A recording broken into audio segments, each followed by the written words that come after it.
Hey, and welcome to the Grace Hour Show. It's podcast time again. And that's not deceiving you. Yes, it's me. It's me again. The Steve Andrulonis show. I'm always talking to you. Now, 5 days in a row. I'm Pastor Steve Andrulonis with Greater Grace Church here in Baltimore. And yes, I've been on quite a bit lately. Andrulonis World Outreach. I have a Philippe Serradji is with me, and he's sort of laughing about this because we're tag teaming a lot lately. So, but it's good. We're talking about the idea of mission this week. How is it to have your own show? Pardon me? How is it to have your own show?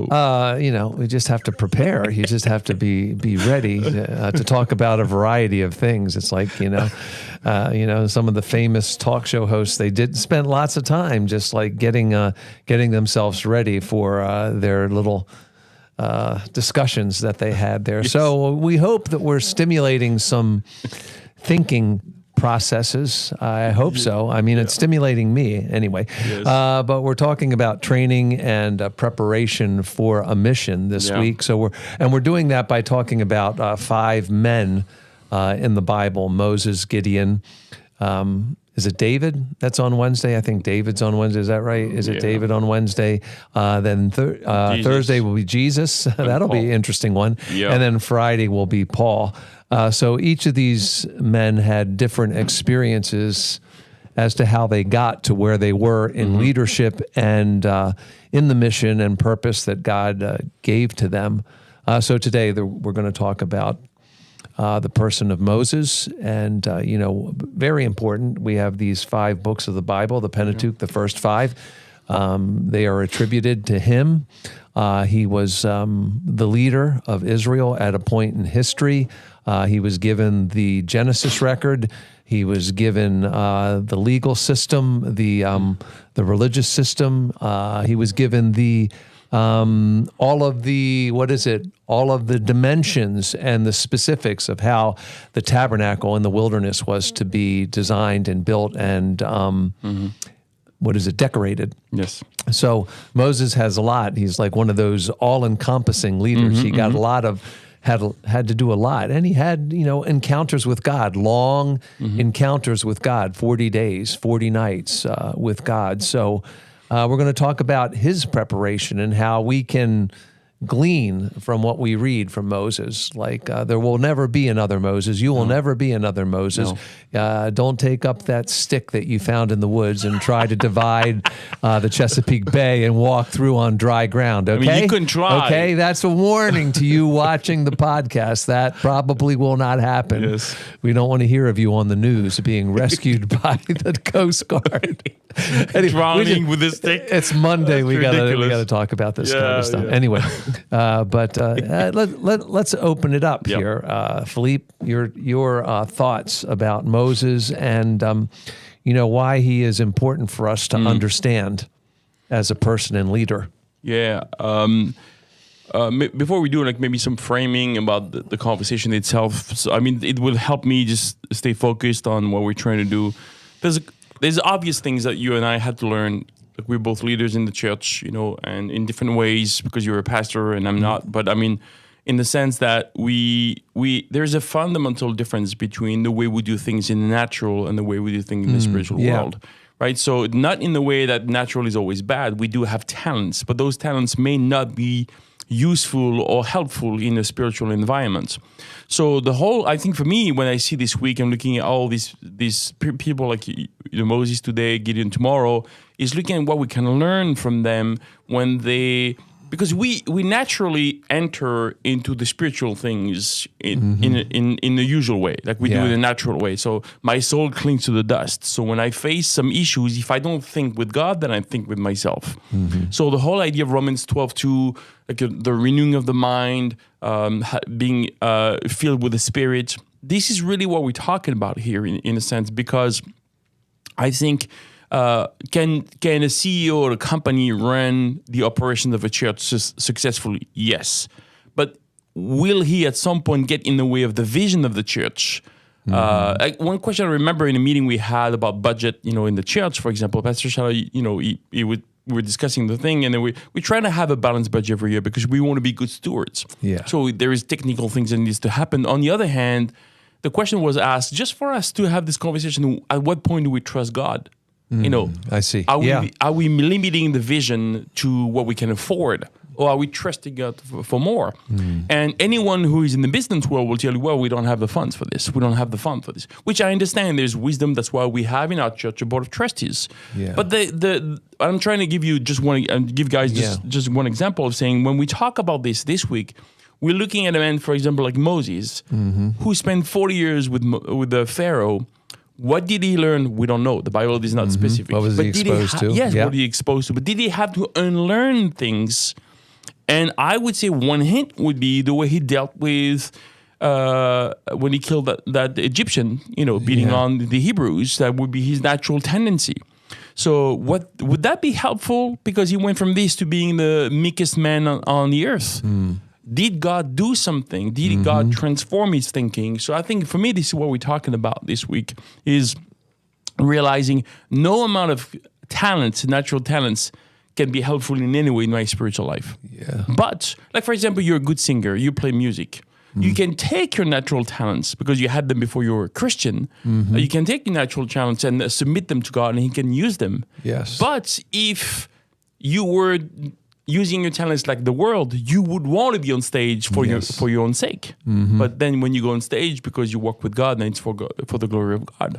So that's why I think this is one of the things we're discussing this week is how can we learn from these characters in the Bible, from these people in the Bible, and how can that affect my way of seeing what God brings in my life, and how important it is for me to learn how to exit my natural temperament to enter into the spiritual world, right? Yeah. So I think, okay, let's look at these. We ran down the week a little bit about the people that we're looking at: Moses, Gideon, David, Jesus, Paul.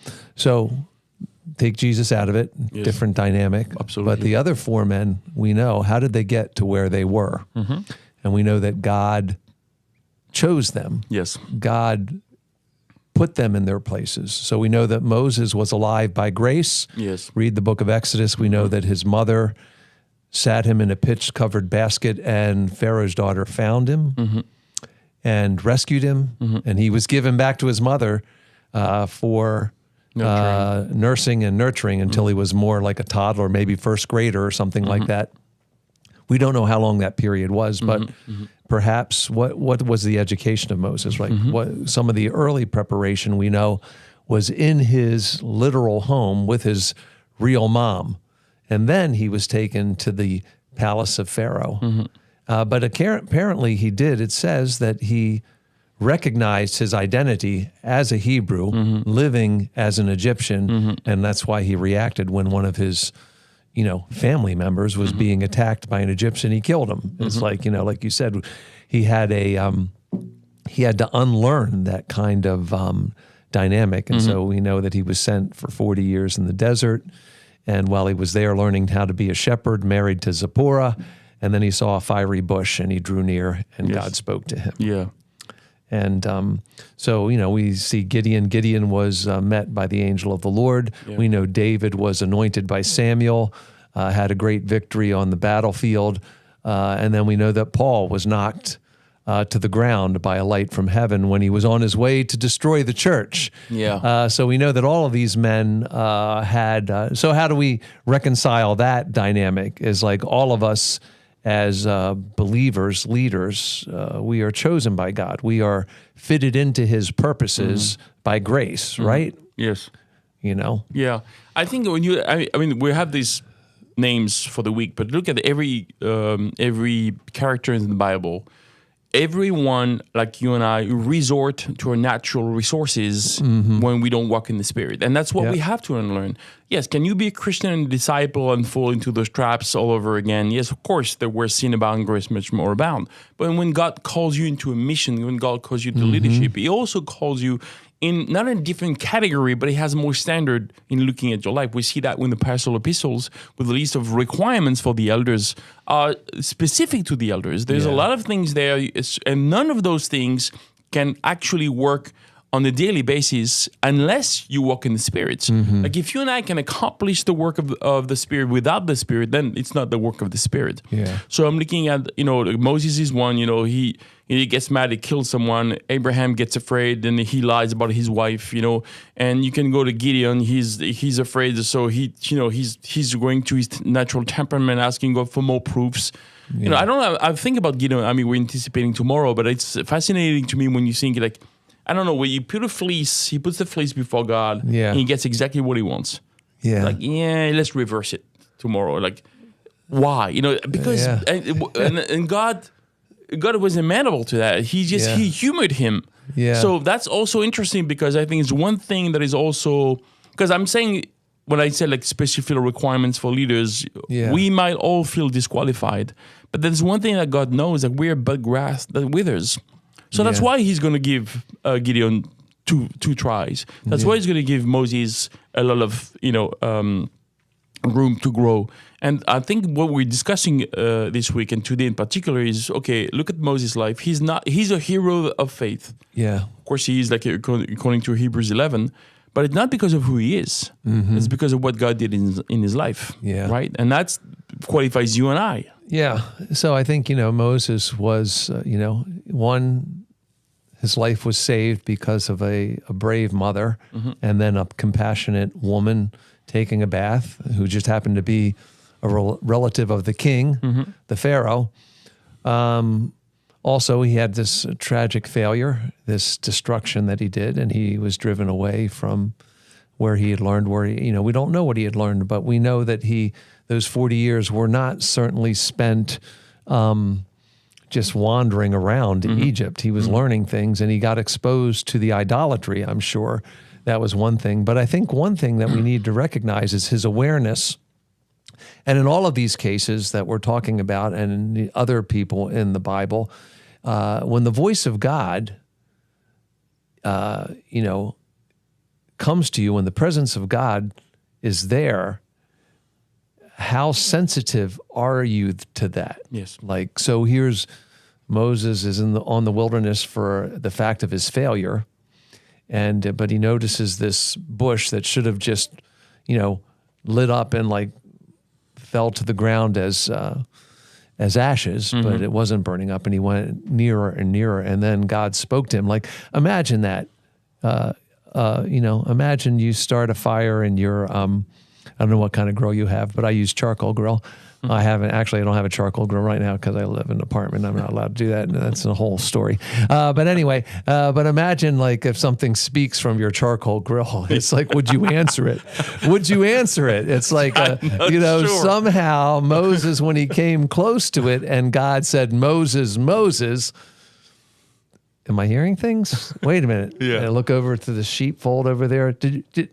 One of you? And of course the sheep all have names. Yes. Jericho, whatever name he gave to the sheep over there. I'm sorry.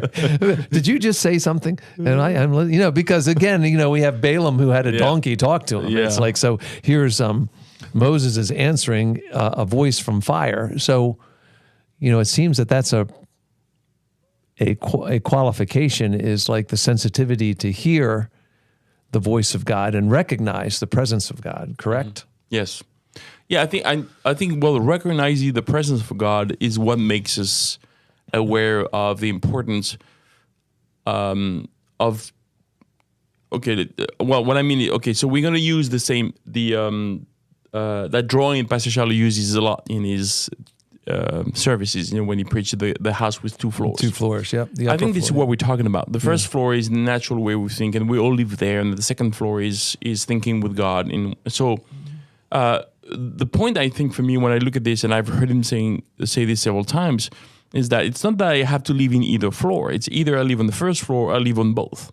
Meaning that I don't.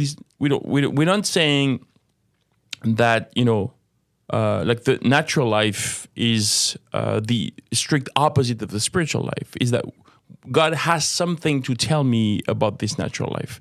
So we have work, we breathe the same air. People who don't believe in God, we drive the same cars, we do the same things, we eat the same food, except God has a thought you know. And I think the humility that we see in Moses and other people in the Bible is that recognizing the limitations of our natural state, which allows me to be humble before God, receiving from Him.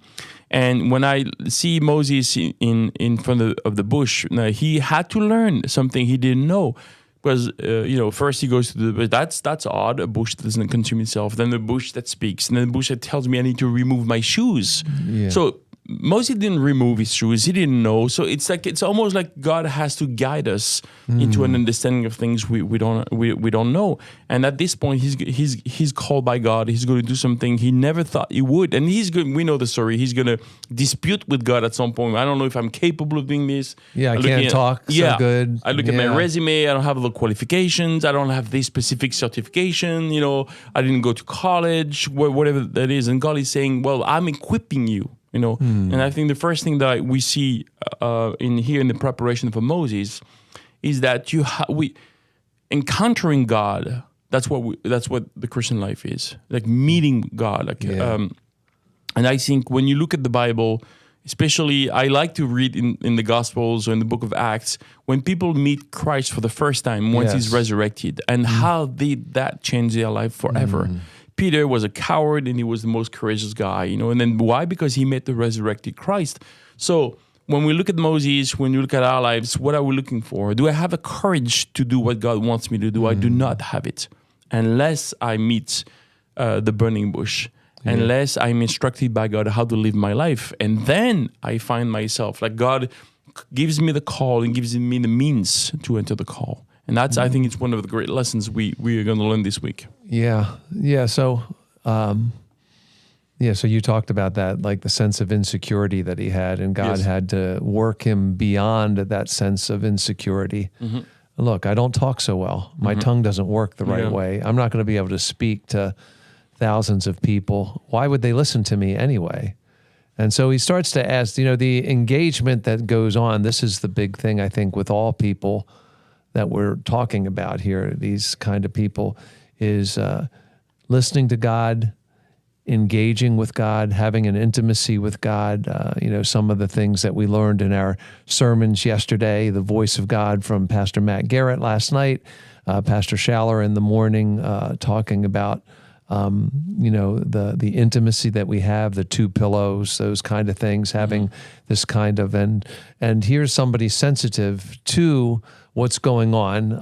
Maybe it just seems like when you're looking at, in particular, Moses and David, we know that they were both shepherd people and they were caring for a flock when God chose them to be the leaders of his people in one situation and another situation.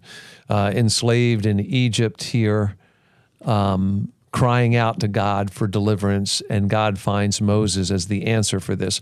David, the people are enslaved to their disobedience, their idolatry, their disunity, and then a king, Saul, who was a mental case. And, I'm sorry, am I allowed to say that?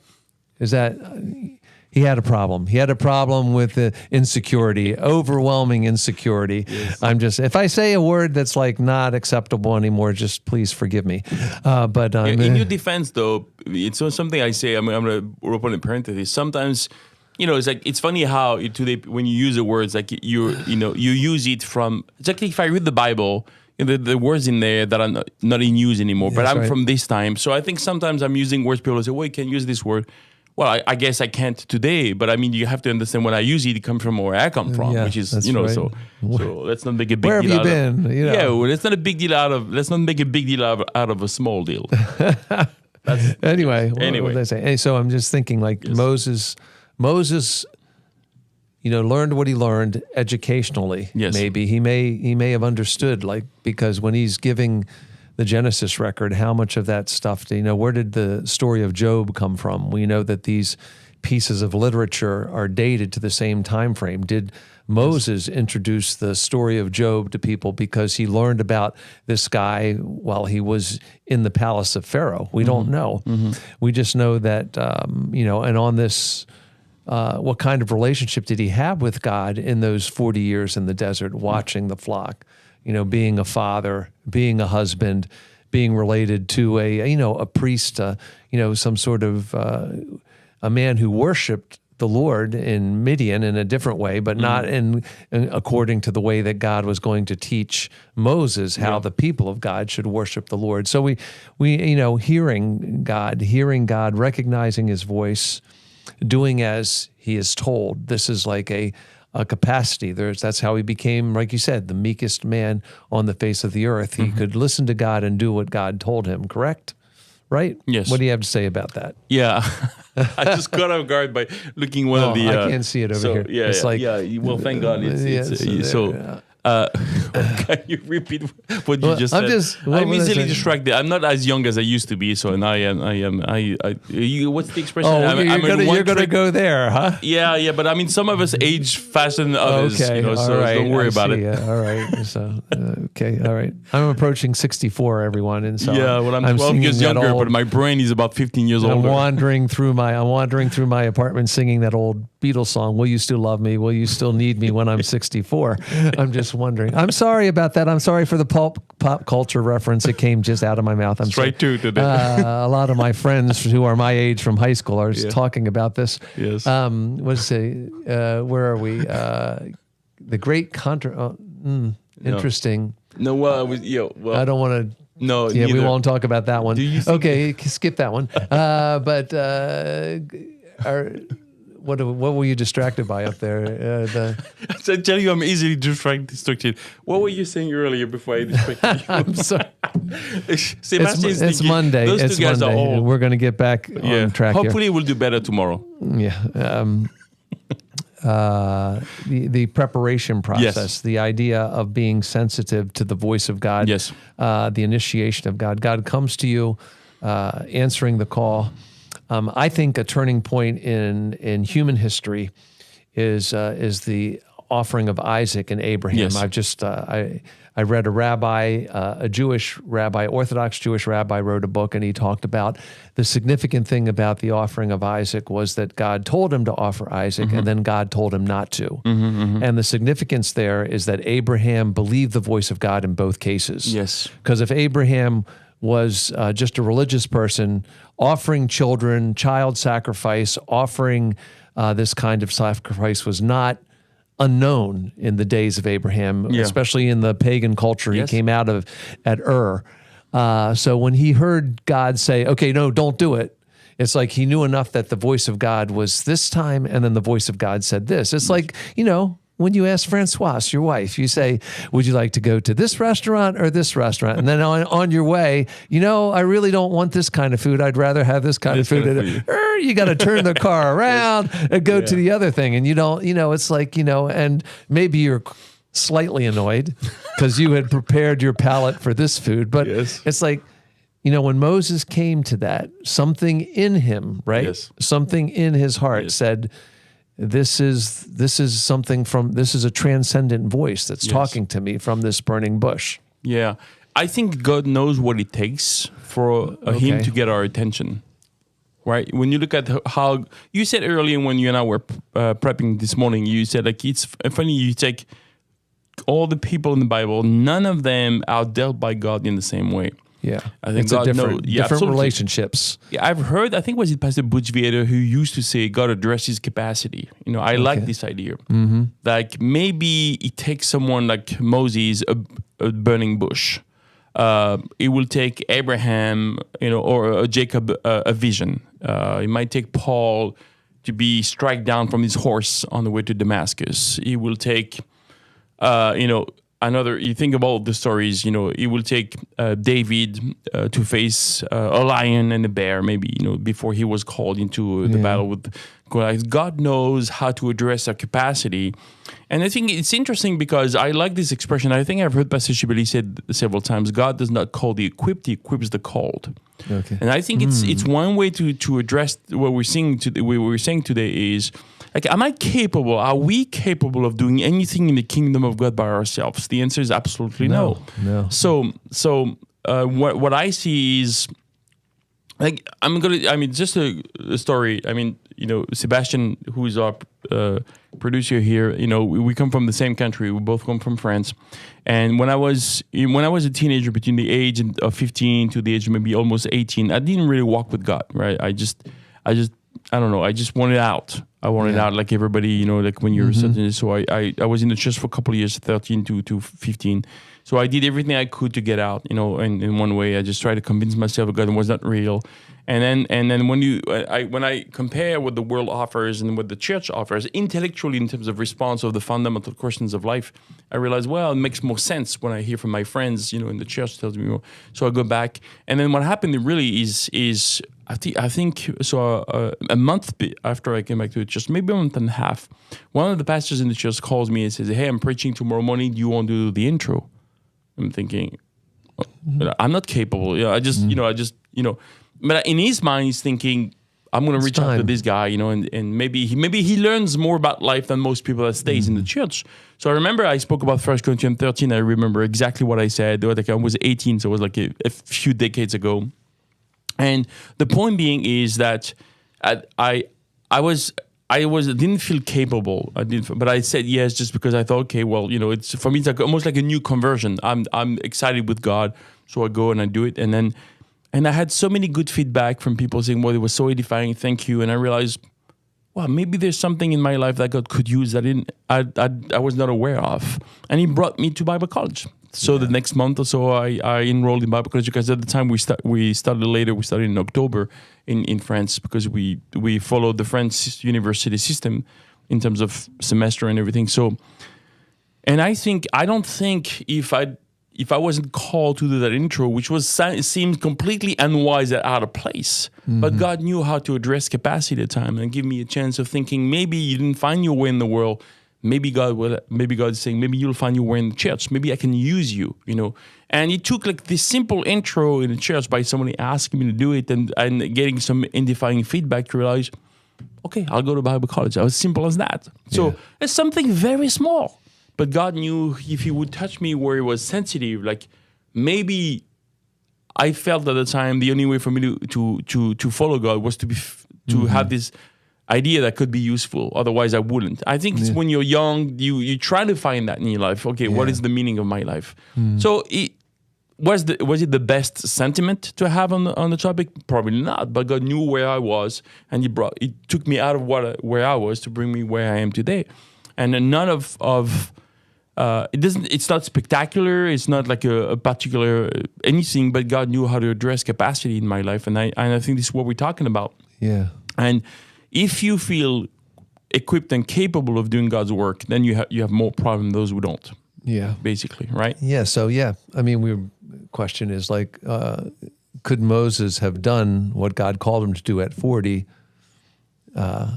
Probably not, because we get that incident there. Now, you know, the Bible gives us, you know, information, gives us the scene. Like Moses sees something, he's emotional about it. He's moved in his emotion to strike down somebody.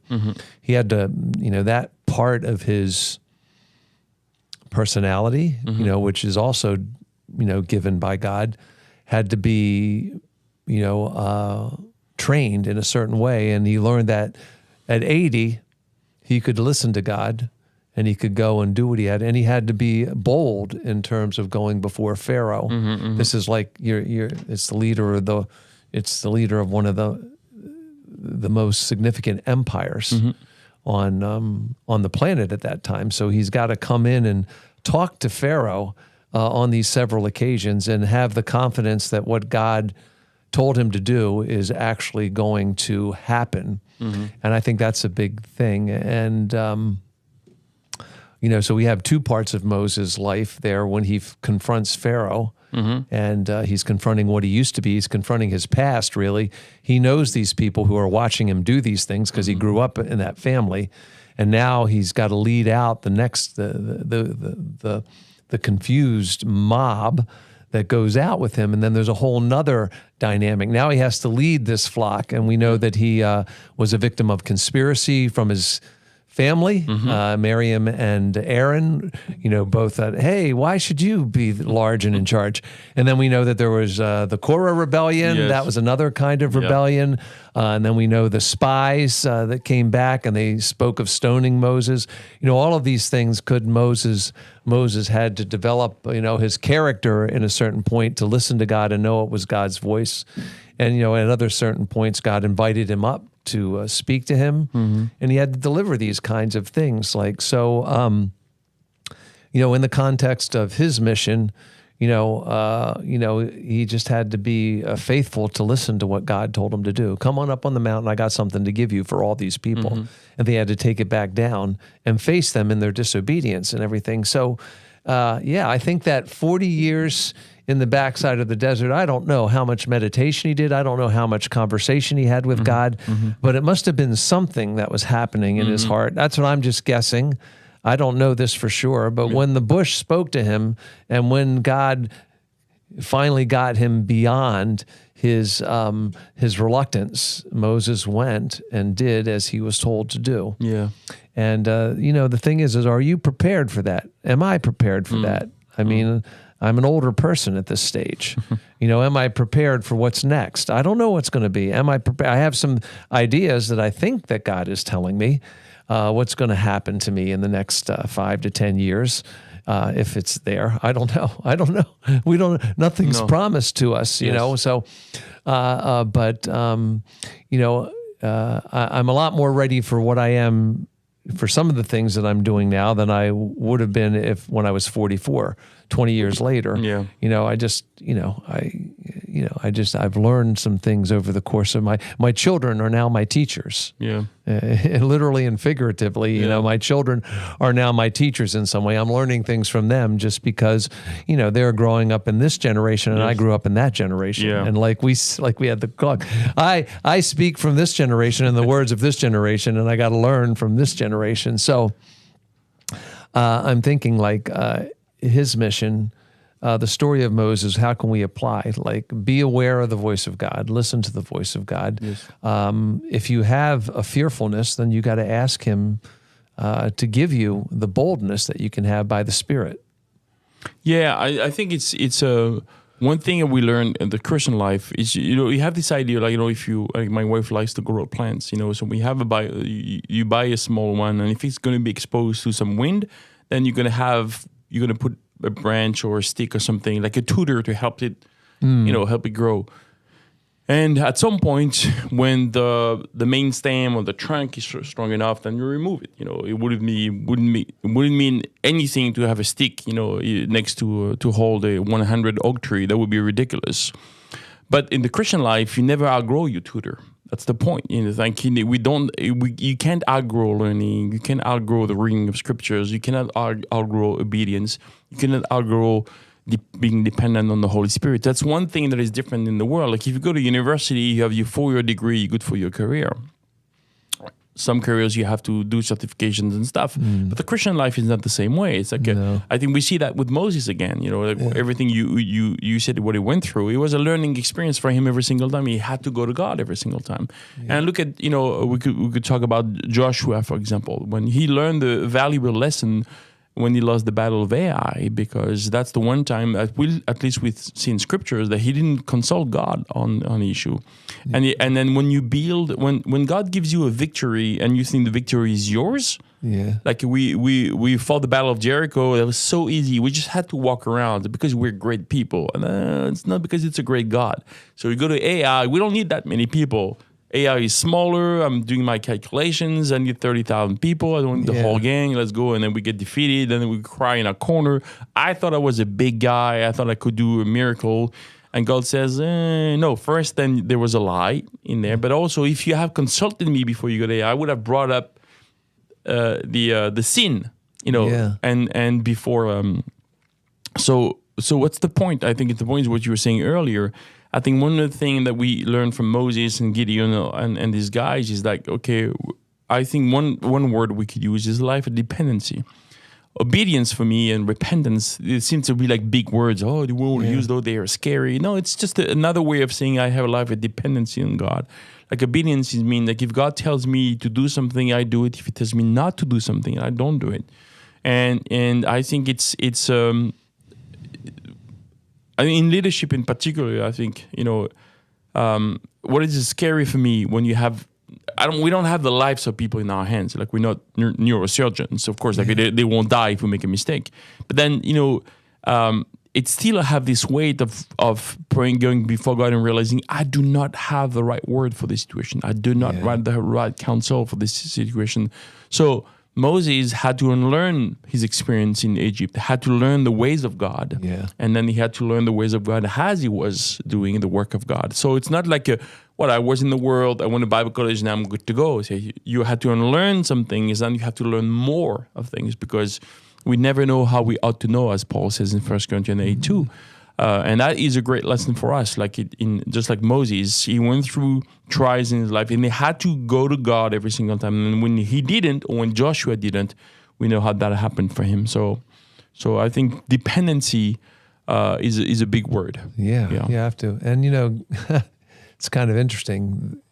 When we talk about mission, God may ask you to do something that is outrageous, maybe. Make a golden snake, put it up on a pole, tell the people to look at it so they can be healed. That's interesting. The whole Passover thing, like, okay, you're going to slay a lamb. You're going to have that lamb in your house. You're going to get a little bit of attached to it, and then you're going to kill that lamb, and then you're going to paint its blood on its doorpost. And if you are under that, it's very specific. The same thing with the tabernacle, very specific. And we know that, it was done perfectly. The tabernacle was built by the people, the donations of the people, all of the dimensions were followed to the T. God gave Moses these things. And then we know the glory of God came and filled that place, so much so that even Moses couldn't go in there. And that's kind of interesting, because we see that there's, with Moses, we see like you can't, the lack of familiarity or being casual with God, it only left him once, and it cost him. Remember, he was told to do something to bring water out of a rock, and he didn't do as God said. He was supposed to speak to the rock. He struck the rock the second time. One time, he was allowed to strike the rock with his rod. But the second time he was told to speak to it, and we know that it cost him. He was not allowed to lead the people to their final destination. And again, we see even in that story, we see the relationship he has with God, because he kept asking God, oh, please, come on, forgive me, just let me, come on, I've been with these people for 40 years. You know how long we've been wandering? You got to let me go across. Come on, please, please, please. And God says, and it's really speak no more about this. It's like, I don't know if he said it with attitude, but Moses, he said, I'm going to let you see it. All right. I'm going to give you a little caveat. You're going to see it. You're going to go up to this mountain. You're going to look out, and you're going to see the whole place that you would have gone in. But, trust me, you think they're bad in the wilderness? Wait till they get in the land. I know things. Yeah. You don't want to be in there. Yeah. Let Joshua do it. Somebody younger. I just think like the relationship with him, and, he had we saw the glory of God at the burning bush. He saw the glory of God at the tabernacle. Yes. And he, there was a point in time, I think, when he really needed to see the glory of God again. Yes. And, he wasn't afraid to ask God, show me your glory. I need another taste of that. Yeah. So what do you think about that? Yeah, I think it's interesting because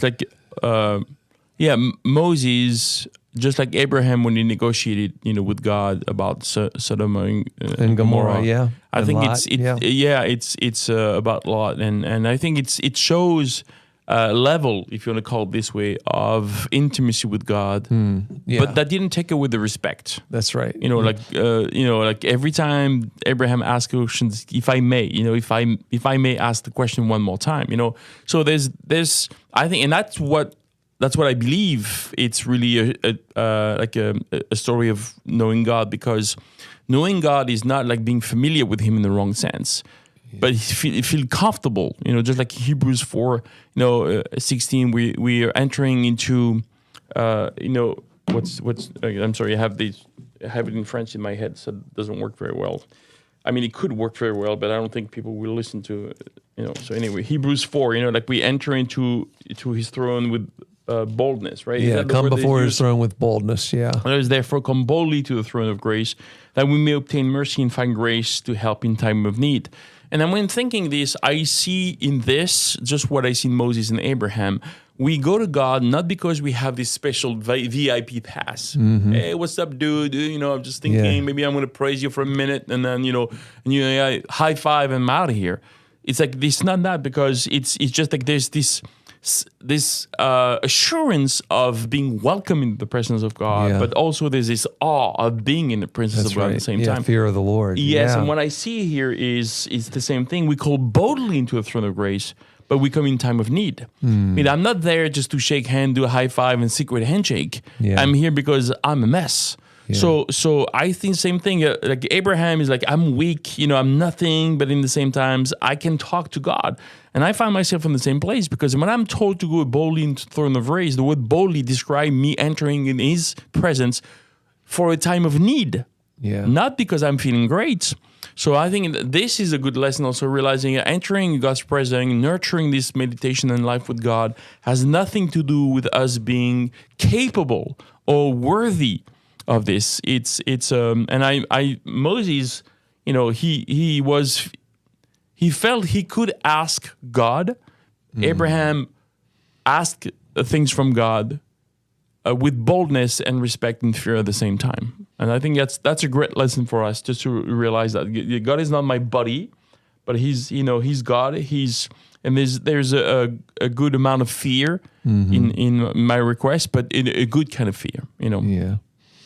Yeah, we've got a question here. Okay. How does one learn to rely on God's strength rather than his own strength and not focusing on the fear and idleness found in not knowing what to do or fully how to do it? I think that's a big question. I think we've all, I'll speak for myself. I know that I've had that kind of like reluctance. I've had to, I think church life helps you when you're in a good, healthy church that speaks from the Bible, and you have you develop friendships there. They can encourage you in that kind of thing. I think you really need to just speak to God, just talk to Him as we're talking to you today. It's like this has come boldly before the throne of grace. Moses had developed this pattern of conversation. He was welcome in the presence of God. Not everyone is welcome to the degree that he was. So don't think you're going to get to go in the cleft of a rock and you're going to see the afterglow of God go flying by. But I think it's just practice. We just ask God, can you? Tomorrow is going to be better because Gideon asked God to give him a sign and he got a sign. But sometimes that can become like a crutch. And we see later at the end of Gideon's life, not to spoil it, that he was still looking for signs and he wasn't as, he didn't finish his course as well as he could have. That's just a little teaser for tomorrow.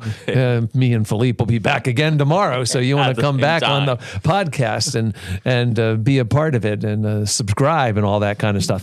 But like practical tips is like like you just quoted maybe one of the most important things. Like there is a throne of grace. There is a place that God has allowed us to come and talk to Him. And use the Psalms, use the Scriptures. If you can't find words of your own, use those and sit and listen. And I don't know how anyone, it's personal. It's a personal relationship with the Lord. Yes. Yeah, that's what it is. And I think another way to answer the question will be also to say, I think one way to learn how to rely on God's strength, one good way is failure. Because when I lean on my own strength, I get the result that I get. Yeah. So I think realizing, and we go back to the word we used earlier, the humility. You got to be before God. It's and just realizing, okay, well, I think God has a way, to teach us, go through, let us go through things that would teach us how we need to rely on Him, and that's so. I think if I overthink whether I'm relying on myself or relying on God into situations, then I will never enter into any situations. But I do. For me, it's okay. So I know my natural tendencies, and if I pray that God will fill me with the Spirit in these situations, then I walk by faith that He will. Yeah, and that's as simple as that. I don't want to overthink it. And if I fail, then I go to God and ask for His wisdom and ask Him to guide me. But I don't make it a big deal out of it. Yeah. All right. Anyway. Yeah. So we've come to so. We've come to the end of today's discussion. So we hope we've helped you in some way. Read the story of Moses. Ask God as you open the pages there to reveal the way of Moses, the way that he became a meek man. Understand that God is in control. We see that God is in control. And you are very much loved. He was chosen. And we see that On the Mount of Transfiguration, Moses did actually get to come into the promised land with Jesus. That's the important thing. Jesus was there, Moses and Elijah there. You can read it through the Bible and just ask God to open these things to you. Grace, failure, forgiveness, awareness. God will lead you beyond your insecurity and reluctance and will use you. Just believe God, and even if it's a small thing, believe God that great things can happen. All right, so the Grace Hour show is a ministry of Greater Grace Church in Baltimore. We have church services every Sunday, 9, 11, and 6:30, and also Wednesday, 2 days from now, Wednesday evening, we have a meeting at 7 o'clock. You'd be welcome at that meeting, whoever you are. But we want to thank you for joining us. And don't forget, you can re-listen to this at gracehour.org. That's our podcast website, and Apple Podcasts, Google Podcasts, YouTube, Spotify, and more. Thank you for being with us this Monday. Have a great day and a great rest of the week. God bless.